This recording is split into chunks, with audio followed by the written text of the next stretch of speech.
Chaque Anglais rêve d'avoir sa maison avec son jardin. C'est ainsi qu'il y a relativement peu d'appartements à louer à Londres. D'ailleurs, la plupart des habitants de la capitale britannique ont effectivement leur maison avec leur propre jardin.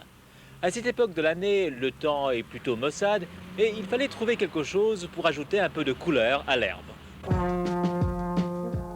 Ce quelque chose, c'est un gnome. Selon le dictionnaire, gnome veut dire petit génie qui habite le sein de la terre et qui garde ses richesses. En Grande-Bretagne, c'est le nom qu'on donne à ces petites statues qui depuis quelques années sont utilisées comme décoration extérieure et qui font la joie de centaines de milliers d'enfants et surtout d'adultes. En fait, retrouver un gnome n'est pas particulièrement difficile. Ils habitent ce petit magasin situé à Chelsea, non loin des boutiques à la mode.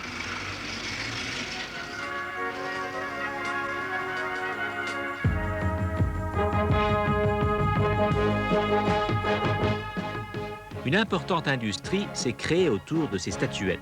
Ce magasin est cependant le seul à Londres spécialisé dans la vente des gnomes.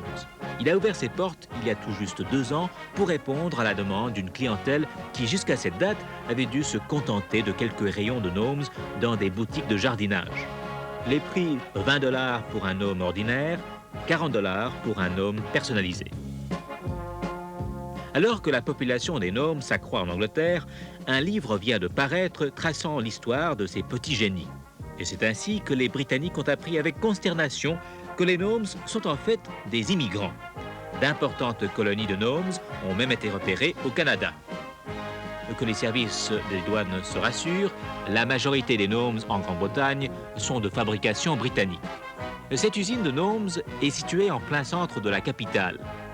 C'est un travail laborieux, les gnomes sont fabriqués à la main et il faut compter en moyenne une journée par gnome. C'est ainsi qu'il y a une longue liste d'attente pour devenir propriétaire de ces statuettes qui mesurent 1 pied et 4 pouces. La taille est fixée par l'association des fabricants de gnomes. Cette association s'assure que les gnomes ne deviennent pas une espèce en voie de disparition, et que des actes de cruauté ne sont pas commis contre les petits génies, et que leurs propriétaires se chargent correctement de leur entretien. Les gnomes disposent même de leur propre avocat en cas d'infraction. Il ne faut pas croire que les gnomes sont n'importe qui. Non seulement y a-t-il un avocat gnomes, mais aussi un gnomes téléreporter. Ici André Manderstam, à Londres.